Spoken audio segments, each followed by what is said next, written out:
존경하고 사랑하는 우리 구독자 여러분 반갑습니다. 여러분의 천만 라디오 천혜자입니다. 또 천혜장과 또 오전 시간을 또 같이 보냅니다. 여러분 힘내시고 오늘 코스피도 조금씩 오를 것 같아요. 현재 2357.2네요. 0.25% 오르고 있고 개인들은 팔고 있고 우리 외국인 오빠들 328억 들어오고 있어요. 328억 기관 200억 정도 매도하고 있네요. 우리 삼성전자 아주 좋아요. 300원 400원 왔다 갔다 하고 있습니다. LG 엔솔은 좀 빠지네요. 0.2%. 어제 테슬라 효과 때문에 좀 오른 것 같은데 하이닉스 1.5%, 삼반의 0.38%, LG화학 0.3%, SDI 0.49, 현대차 0.6, 네이버 1.5, 카카오 1.48% 좀 오르고 있습니다. 떨어지는 종목은 LG엔솔 0.2% 정도 빠지고 있고 오선지 0.18% 정도 빠지고 있어요. 기아도 0.31% 정도 현재 빠지고 있습니다. 오르는 것도 있고 떨어지는 것도 있고 그래요. 왔다리 갔다리 하고 있습니다. 코스닥 706.35, 1.48% 정도 오르고 있고요. 외국인하고 기관들은 현재 오르고 있는데 개미들이 한 600억 정도 매도하고 있습니다. 개미 매도 외국인 기관들은 이제 사고 있고 에코프로비엠이 한 1.5% 오르네요.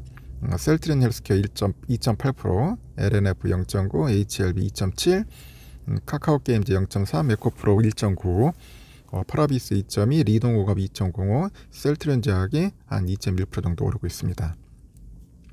역시 오름세가 있어요. 오늘 보니까 코스닥 아주 좋아요. 1.46% 700 돌파했습니다.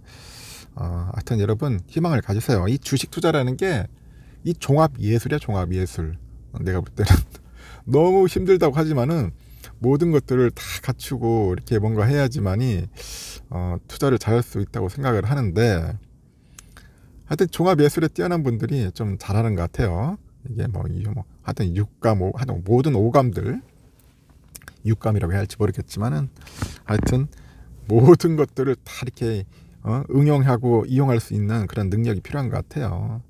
제가 볼 때는 머리가 좋다고 투자 잘하는 게 아니더라고. 또 보니까 머리만 좋다고 그 똑똑하고 유명한 경제학자들 중 딱 한 사람만이 좀 돈 번 것 같아. 케인즈? 케인즈 정도만 이렇게 주식투자 돈 벌지 나머지 다 쫄딱 망했어요. 그 똑똑한 뉴턴도 박살났잖아요. 그러니까 여러분 너무 걱정하지 마시고 머리 좋다고 잘하는 게 아니야. 걱정할 필요 없습니다. 잠시 미국 소식 한번 볼까요? 새해 초에 그 증시 랠리에 대한 기대 속에서 뉴욕 증시가 상승으로 마감을 했더라고요. 기술주 중심 우리 나스닥 지수죠. 3거래일 연속 올랐어요. 다우지수도 0.56% 올랐네요. 33,704.10. S&P 0.7% 올랐어요. 3,919.25. 나스닥도 한 1.01% 올랐습니다. 1,742.63으로 장을 마쳤습니다. 국채금리는 상승을 했는데 이날 보니까 3.539, 이 3.539로 출발한 10년물 국채 수익률이 3.608로 상승을 합니다. 3.608. 이날 보니까 넷플릭스 메타 보니까 넷플릭스가 3.9, 메타가 2.7% 상승을 했어요. 아마존 2.8% 올랐고 애플이 0.4, 알파벳 0.4% 올랐습니다. 마이크로소프트 0.7, 테슬라 0.77 내렸네요. 마이크로는 올랐고 MS는 올랐고 테슬라가 좀 빠졌네요. 유나이티드 항공이 한 5.5% 올랐고요. 아메리칸 항공도 올랐습니다. 요즘 보니까 항공주가 좀 강세네요. 코인베이스 12.96% 올랐네. 많이 올랐습니다. 그 배드벤스 앤 비욘드도 27.77% 또 급등했습니다. 스포티파이 6.7% 상승을 했고 월스트리트는 최근 낙관론에 무게를 잠깐 두는 모습 같아요. 이 고금리가 경제를 침체로 빠뜨릴 수 있다고 우려하면서 새해를 맞았는데 인플레이션이 완화하기 시작했다고 그런 관측의 힘을 얻다 보니까 증시가 좀 반등할 수 있다고 보는 것 같아요. 그런 기대 심리도 있는 것 같고 그 월가의 큰손 투자자인 그 폴 튜더 존슨이 그래요.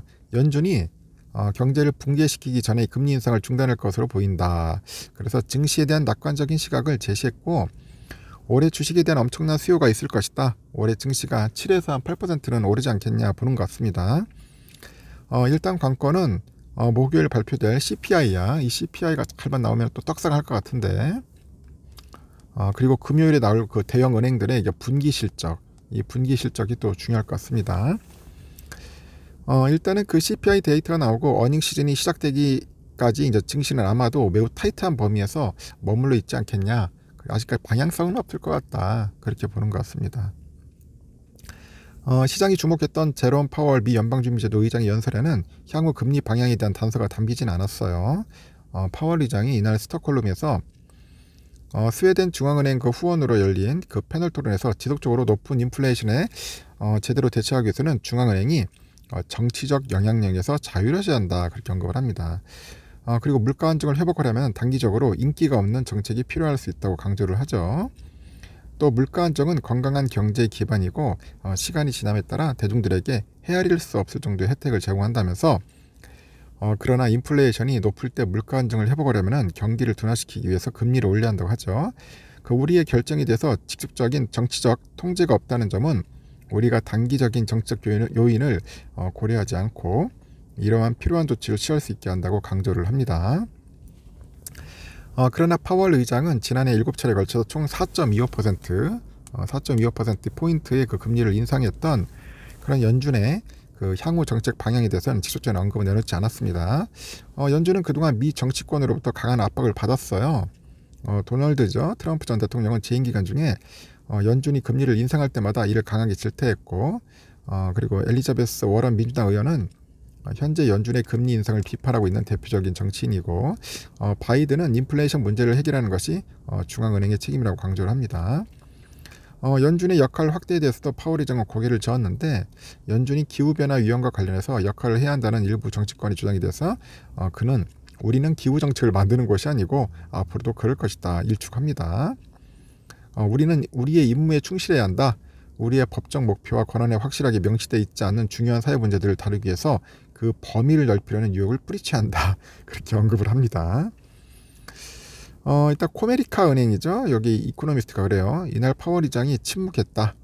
이는 경제가 빠르게 변하고 있다는 인식을 반영할 수 있는데 다음번 금리 목표를 결정하기 어렵게 만들 수 있다고 진단을 하는 것 같습니다.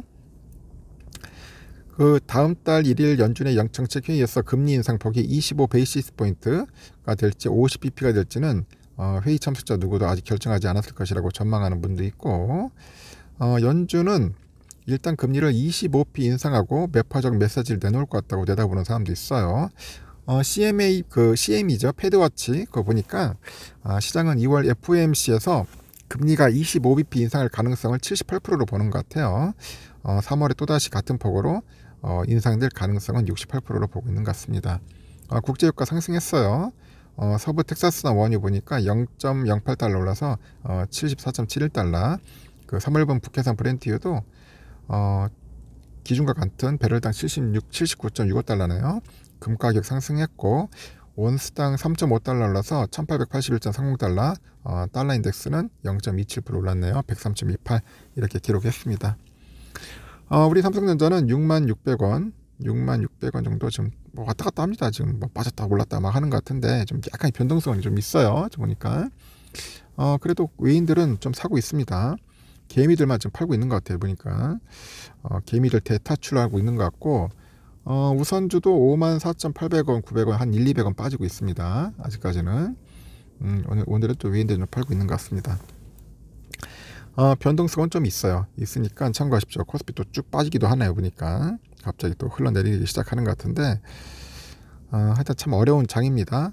장이니까 참고하셔서 여러분들 현명하게 잘 대처했으면 좋겠습니다. 여기까지 할게요.